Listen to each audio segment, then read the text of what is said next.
Hi everyone, Flaming Footy here and welcome back to another YouTube video on the channel. And today guys, we are going to be continuing our big round reviews. Yes, another big round review. Here we are reviewing every game of round 13 of the 2022 AFL season. Now of course this was the second bye round, so it'll be a little bit shorter as well. So there was still some big games though. Even though it was a bye round, there was still some big games. So the byes this round were Adelaide, Geelong, Sydney, West Coast, Western Bulldogs and Gold Coast. Those were the clubs that had byes. We're going over the ladder as well at the end of the video, but there was some massive points and things from these games. So we'll go ahead, hop right into things. A crucial Thursday night footy game between Richmond and Port Adelaide is what we had first. Which welcomed back Thursday night footy. Alright, so here we are. As I said before, Thursday night footy was welcomed back with this very big do-or-die blockbuster for these two clubs, really. And Richmond 11-11-77 was just too good for Port Adelaide 10-5-65. Now, this one was not really much of a great contest, especially in the first, quarter and a half. Port Adelaide got off to the flying start, kicking the first two goals of the game, and then Richmond just brought all the momentum back into their favour, kicking the next five. Then the second quarter, though, Port Adelaide really got their skates on and knew they had a game to be won here, and they got on their skates and kicked a few big goals. The third quarter was all Port Adelaide as well, wrangling back momentum. They actually led in the final term, but Richmond were just too strong, pulling off, not a very convincing win, but it was a winner, and they got the 4 points in a very big way. Again, sometimes you don't have to win.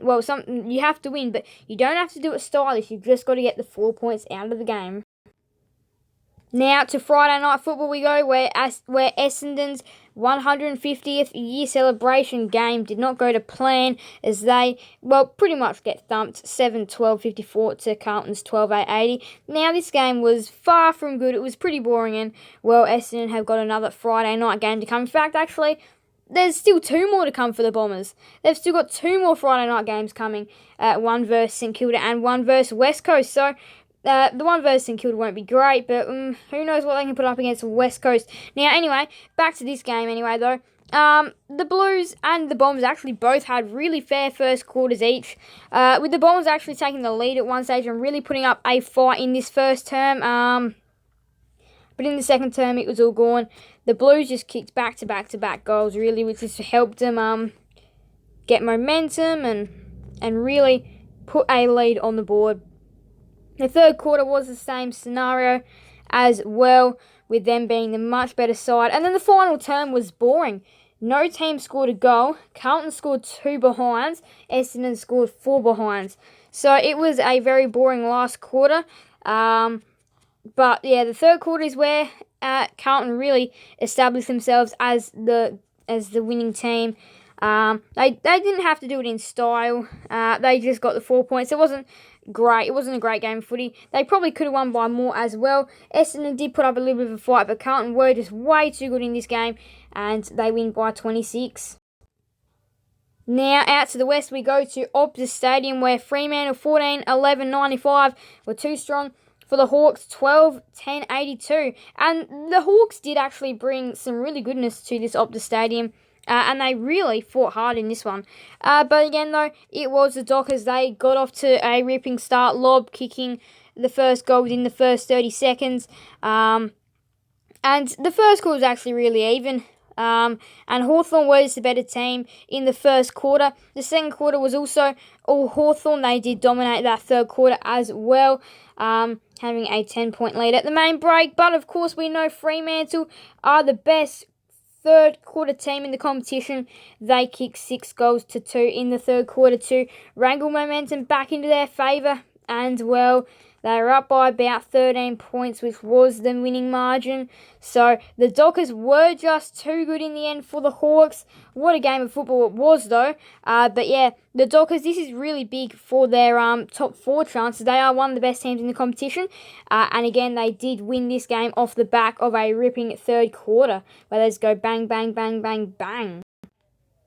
Now up to the Gabba we go, where it was a really hard-fought Saturday night contest where Brisbane 10-18, got over St Kilda 8-9, 57.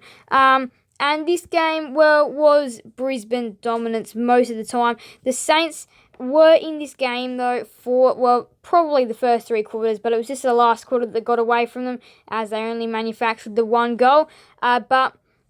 And Brisbane could have put them away in this final term as well. But anyway, we'll go over the first quarter, which was the Saints to start off with. They actually dominated the quarter until they gave away an unnecessary free kick, which just wrangled momentum back to Brisbane. Second quarter was St Kilda, however. Third quarter was Brisbane. They had to really fight that one out. And then the final term was also Brisbane. But they kicked 8 behinds in this final term. They could have put the Saints away by more up at the Gabba.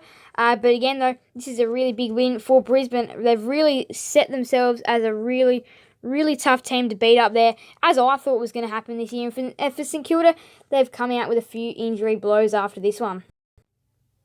Now to Marvel Stadium we go, where on Sunday we saw a horrible contest between North Melbourne and GWS. North Melbourne 7-11-53 get defeated by GWS 15-12, 102. Now, for Giants fans, this game was everything that they really wanted to see. And for North Melbourne fans, well, their rebuild is going slow. And, yeah, it's not going great for them. Jason Hall-Francis, of course, offered a 2-match ban for his... not sure what he did. I think it was striking, maybe. But yeah, he's playing with aggression. But anyway, the Giants, this is Callum Ward's 200th game for the club, so they were happy to have this giant party. There was plenty of standouts, Harry Himmelberg being just one of them. But they'd won it from the first quarter. They kicked the first 5 goals. North Melbourne couldn't do anything. Second quarter, it was over. They were up by about 40 points. Third quarter was relatively even. The final term was actually in North Melbourne's favour. But still, though, GWS held on to a big win at Marvel Stadium. And it was a really nice 4-quarter performance from GWS. So, big win for them. And now, though, I still do think this was game of the round. However, Collingwood 12-10-82 get over Melbourne 8-56. And what a game this was. First of all, big freeze, Queen's birthday. It was fantastic. Now, the Neil Danaher medalist was Clayton Oliver from Melbourne. But what a ripping game of footy we had here until Collingwood broke it open late. So, Collingwood took a long time to get going, however. They were 3-8 at half-time. The first quarter was Melbourne, who got off to the fast start, kicking 3 goals to 0 in the first term. Second term was also Melbourne, where Collingwood wrangled back momentum towards the end of the quarter, though, but they were still inaccurate. And then the third quarter was where Collingwood really started a charge to come back into the game. They were down by just a few points at the 3-quarter time break. And then the final term, Melbourne kicked 1 goal, Collingwood kicked 6 to win the game. And, wow, they had a very big win on a very big day. They raised their $2 million for Fight MND.